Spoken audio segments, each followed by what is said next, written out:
Your favorite villain? My favorite villain? I kind of like Diddy.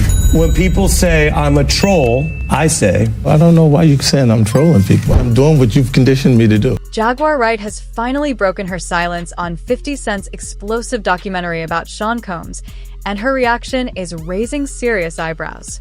According to Wright, what made it to the screen barely scratches the surface of what actually happened behind the scenes. She claims entire tapes, testimonies, and industry-shaking events were deliberately left out, not because they didn't exist, but because the platform wasn't willing to go far enough. In her view, the version released to the public is only a controlled glimpse of a much darker and far more damaging truth. Wait, it was done too well. It left out too many things. So can you speak on Curtis Jackson? 50 Cent said that this is the first one. I'm he said sure. that there's hundreds of hours of more footage. I'm sure there was hundreds of hours of shit that was confiscated from all of Diddy's homes in that HSI raid that never made it to the trial.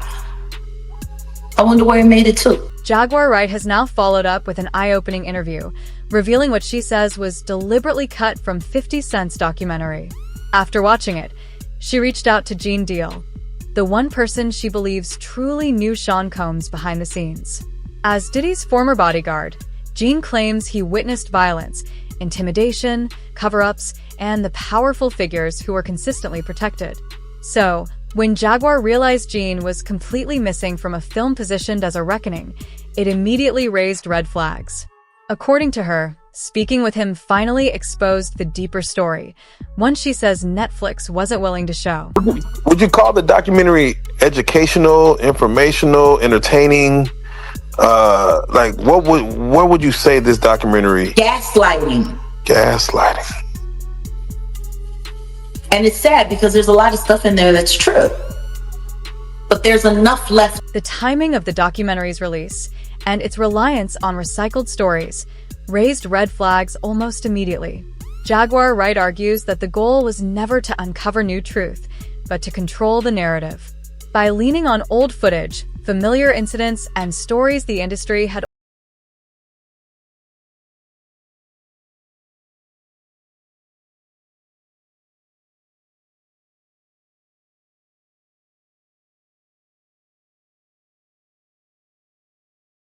a reckoning, but a carefully managed version of events.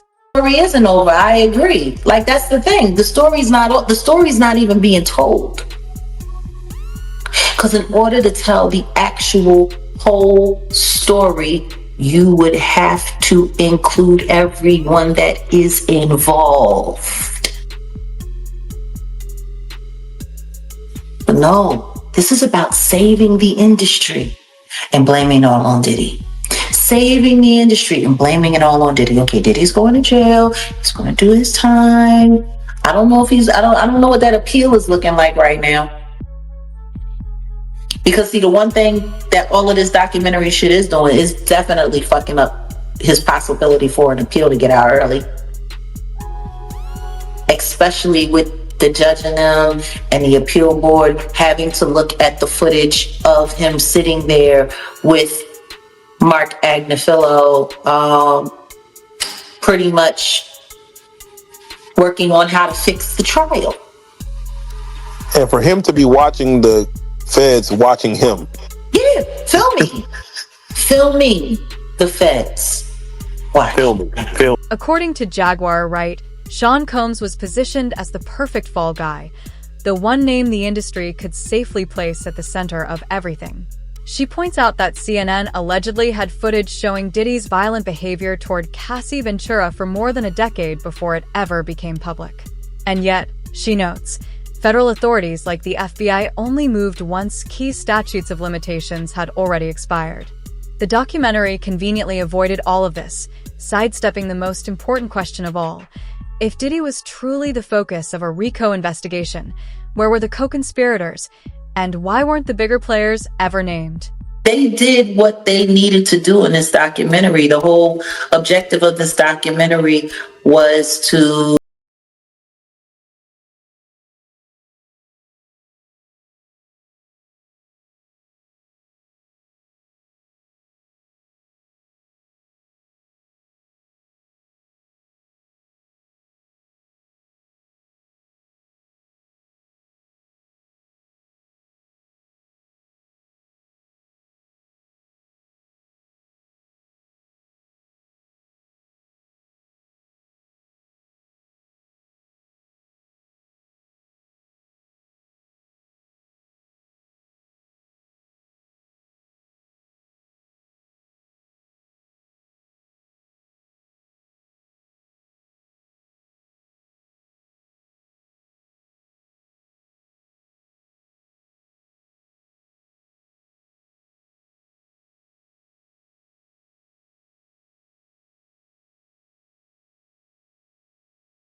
I think he's going to say this is the best documentary I've seen in a long time.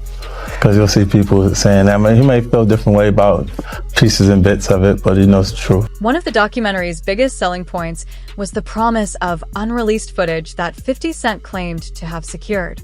But here's where the story starts to wobble. When the project was first announced, he reportedly didn't even have access to that footage yet. So, how did he know what the film would ultimately revolve around? According to Jaguar Wright, that timing raises an uncomfortable question. Did some people already know what was coming for Sean Combs before the public did? And if so, how much of this was genuinely exposed, and how much was carefully staged to distract audiences rather than truly inform them? He announced he was going to be doing the documentary December 2023 with Netflix. And the star footage that you use to get people to re-upload or resubscribe to Netflix to make this the #1 in their TV shows division for almost 2 weeks straight. Beating out Stranger Things. How much stranger is that? I'm not backing. This footage didn't even exist when you said you were going to be doing this documentary. So we've got a videographer, a rogue videographer that has this very, very, very explosive,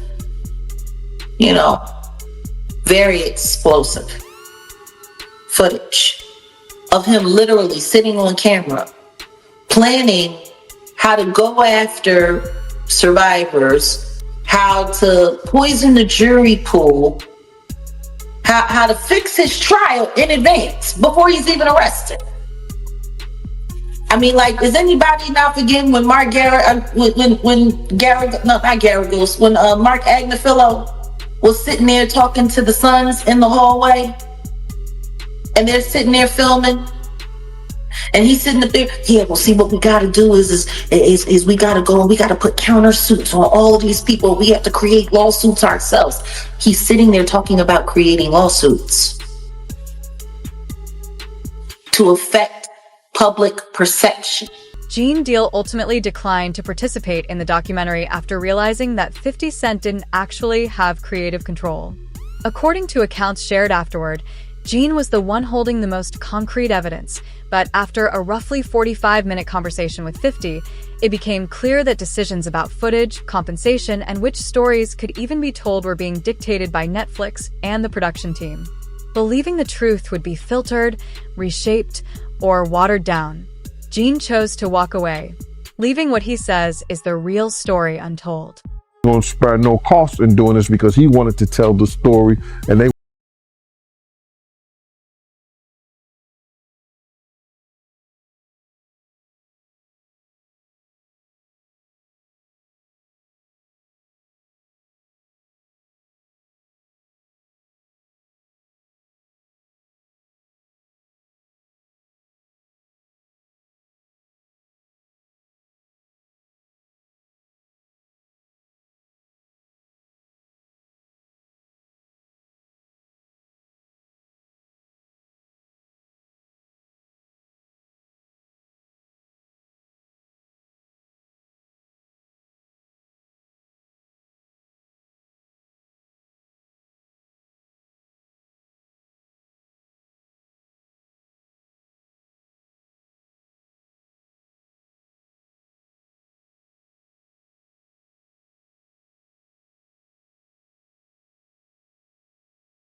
she said 50, and this is exact words that came out her mouth.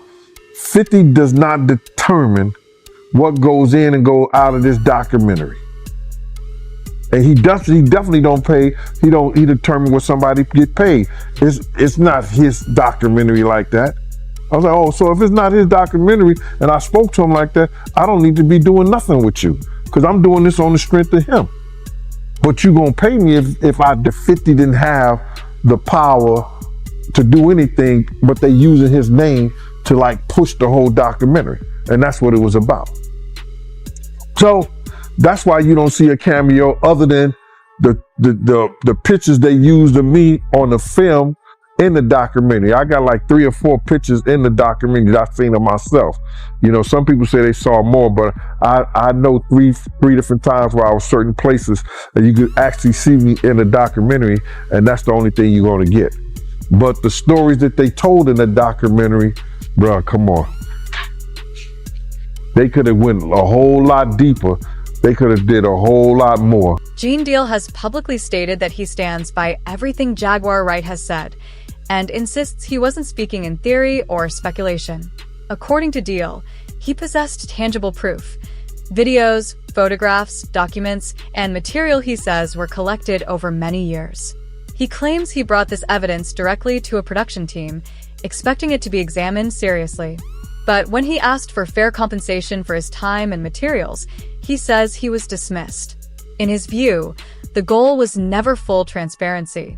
He alleges the production only needed a talking head to fill screen time, someone to keep viewers engaged while the deeper story remained untouched. Got a Diddy leading up to him getting arrested, and how you feel about all that, man? Well, what I feel about the documentary, they left a whole lot of key things out. If they was going to do something and they're going to say in the reckoning of Sean Combs, the reckoning, or Diddy, the reckoning and stuff like that, it should have been a lot of people that we lost because of him. You know what I'm saying? It wasn't only Big. It wasn't only Tupac. You understand? For the atmosphere that he put those kids in, you got a guy named Anthony Wolf Jones, who was from Bad Boy, from its conception as doing security and being one of the financiers of Puff having to have some money to keep Big and Craig Mack around before he got to Clyde Davis. You know what I'm saying? They wasn't able to tell that story because they didn't have no intel on that story or what went down, or they didn't do their investigations right, which he also led up to the reason why Wolf ain't here today. You understand? They didn't tell that story. They didn't tell a story about Jessica Rosenbaum, who was at the City College situation. According to critics, some of the footage referenced in the documentary carried the potential for serious legal consequences. They argue that certain recordings, if handled differently, could have raised questions about attempts to influence or contaminate the jury pool, information that might have been highly relevant to federal investigators. What has fueled even more controversy is the claim that parts of this material were unknown even to Diddy's own legal team at the time, intensifying concerns about how it was created and used.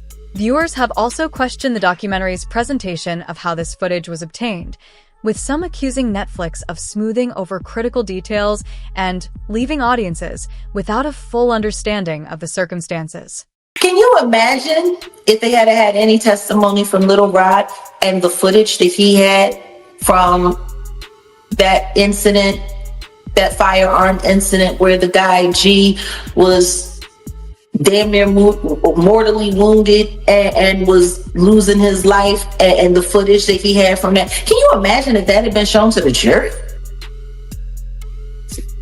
I don't know, man. Like, why not? If it was available for them to get it from Little Rod to put it in a documentary, and Little Rod hasn't gone to trial yet, then why in God's name hasn't why did any of this make it to the feds? That's a great question. Why didn't they even subpoena or talk to 50? Curtis Jackson announced in December of 2023, after Cassie's lawsuit came out, that he was going to be doing his own documentary. Isn't it very clever that all of this, alarming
life a living hell, have a stake in the platform that's now ruining what's left of his reputation worldwide.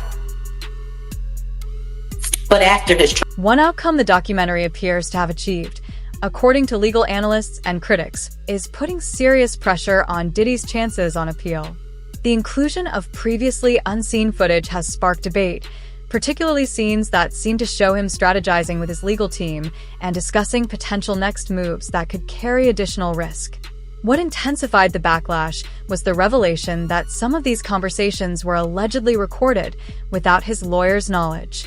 Reports suggest the legal team was blindsided by their exposure, angered by the implications, and the public release of material they never expected to surface. This is awful that Diddy owes his life to Mark Agnifilo, literally his life, because he could have gotten life in prison were it not for Mark Agnifilo, his defense lawyer, who had a brilliant strategy. And Diddy screwed him over when he hired this videographer to chronicle his life without telling Mark Agnifilo that when Diddy and Mark were on the phone, this videographer was recording what Mark clearly expected to be an attorney-client privileged relationship. Now, it is true that the client holds that privilege. The lawyer doesn't. But Mark's clear expectation was that this was a private conversation. These were private conversations, and that he and Diddy could talk openly. And Mark could talk to Diddy not just as a client, but as a person, and tried to guide him in a time leading up to his arrest. And unbeknownst to Mark Agnifilo, Diddy has got this guy recording the conversation as he's sitting there saying, "You are screwing this up. You are messing up this case. We're losing." And knowing that that's on tape. And it's almost like he's performing for the camera. The documentary also turned the spotlight toward Diddy's legal team, raising serious questions about their role and what they may have known. Critics argue that the footage suggests key information was withheld or managed in ways that protected the narrative rather than addressed the risk. If investigators were to determine that Diddy's attorneys were aware of certain actions and failed to intervene, legal experts say it could open the door to disciplinary reviews, suspensions, or formal investigations. What makes the situation especially striking is that this exposure didn't come from prosecutors. It came from material Diddy himself allowed to be filmed and distributed. the truth is, they should all be under review by the bar associations that they're registered to. All of their licenses should be up for termination. With the shit that we saw in that documentary, with the way Mark Agnifilo was sitting there talking about filing lawsuits, filing fake lawsuits, creating all kinds of hoopla, that shit was on film. Lawyers ain't supposed to be talking that shit. Yeah, those are strategies that you're not supposed to actually see. Strategies? Hey. That shit is against the law. It's against the fucking law. That's why that black lawyer that left said, I cannot sit here and represent this. I can't represent this dude with the kind of shit that they doing. He wasn't interested in putting his motherfucking license on the line. But you get a weirdo, one the so-called survivor like Nicole Westmoreland, who's willing to get on the stand and cry for Diddy after she's been ran through by what, Cash Money? All of this is playing out while Sean Diddy Combs is still actively fighting his appeal. Behind the scenes, his legal team is reportedly livid, now trapped in a crisis they didn't create, but one he effectively handed over to Netflix himself. What was meant to defend his position may have instead deepened the damage, leaving his lawyers exposed and scrambling as the fallout continues to unfold. There's a new appeal from hip-hop mogul Sean Diddy Combs. His defense team is seeking his immediate release from federal prison, calling his 50-month sentence on charges of transportation for prostitution excessive. CB Cotton has the details live from our New York newsroom. Good to see you, CB. Hey, Lydia. Well, once one of the most powerful names in hip-hop, Sean Diddy Combs is now behind bars at that federal facility in Fort Dix, New Jersey, but his legal team says he should have never been sent there for this long. So on Tuesday, in an 84-page filing, Combs' attorneys asked a New York federal appeals court to immediately release Combs and send the case back for a new sentencing or grant him an acquittal. In July, a jury found Combs guilty on 2 counts of transportation to engage in prostitution and acquitted him of the most serious charges, racketeering conspiracy and sex trafficking. In the fall, the judge then sentenced Combs to a little more than 4 years behind bars, citing testimony from former girlfriends who said they felt pressured to participate in drug-fueled sex parties with male escorts called hotel nights or freak-offs. But the rapper's lawyers argue this sentence was punishment for crimes that the jury rejected. They wrote in the filing, quote, "He sits in prison today serving a 50-month sentence because the district judge acted as a 13th juror. The judge defied the jury's verdict and found Combs, quote, coerced, exploited, and forced his girlfriends to have sex and led a criminal conspiracy." And it's not just Diddy's appeal that may be at risk. Reports suggest his legal team is now personally entangled in the fallout. Critics argue that the documentary has dramatically complicated his legal position, placing his attorneys under heightened scrutiny and exposing them to potential consequences of their own. That growing pressure is reportedly why they're moving aggressively to contain the damage, issuing cease and desist letters and threatening legal action against 50 Cent and Netflix, with claims said to exceed $1 billion. Sean Diddy Combs trying to stop the release of a Netflix docuseries due out today.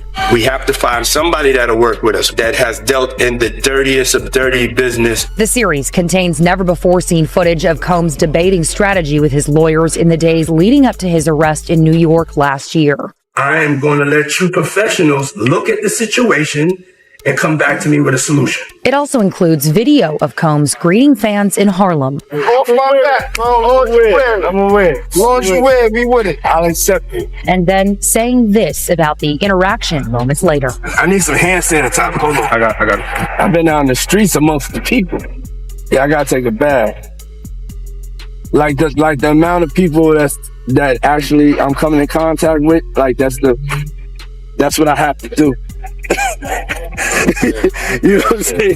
It's like 150 hugs. Now Combs' lawyers are demanding Netflix pull the series, threatening legal action, claiming Netflix is using stolen footage that was never authorized for release as part of what they call a shameful hit piece. The series is executive produced by Combs' longtime rival, Curtis 50 Cent Jackson, and director Alex Stapleton, who said, quote, "We obtained the footage legally and have the necessary rights," end quote. Before the cease and desist demand was sent yesterday, Stapleton and Jackson sat down with our Robin Roberts to discuss the series. How do you respond to people who say that it's more about the disdain that you have for Sean Combs than it is for giving the victims a platform? It's not personal. Jaguar Wright has gone even further, claiming she knows exactly what Netflix chose to cut from the documentary. According to her, entire segments, footage, accounts, and context were deliberately left out, not for time or clarity, but to keep the most damaging parts of the story from ever reaching the public. I'm like, okay, more footage is coming out. Great. Who y'all gonna cut out? Who y'all gonna edit out this time? Like, cause that's what I'm gonna be looking for. I'm gonna be looking for all of the shit that they cut out. If the complete and utter truth comes out, 3 things happen. The entertainment industry collapses completely.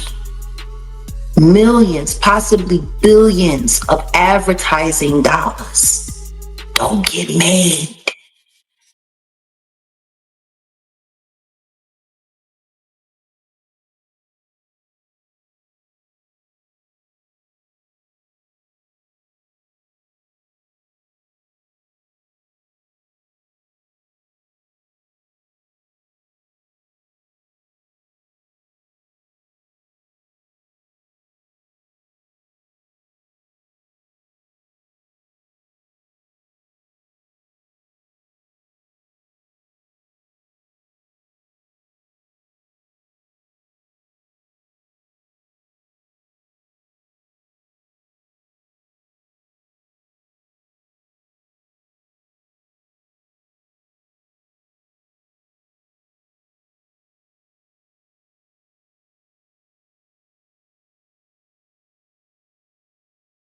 Gene Deal had echoed the same warning months earlier, claiming that Sean Diddy Combs was using leverage over other high-profile figures as a form of protection.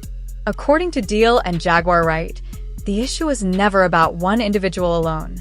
They argue the real story involved a wider circle of powerful names, people who benefited, stayed silent, or were quietly shielded behind the scenes.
Gene Deal has been calling out the same powerful figures for years, repeating the same warnings long before any documentary cameras ever rolled. That consistency is why many people take him seriously. His account hasn't shifted. In contrast, 50 Cent's position appears to have evolved over time, prompting questions about why the message changed once major platforms and wider exposure entered the picture. And that leaves the audience with one final thought. When the spotlight gets bigger, does the truth become clearer or more carefully controlled?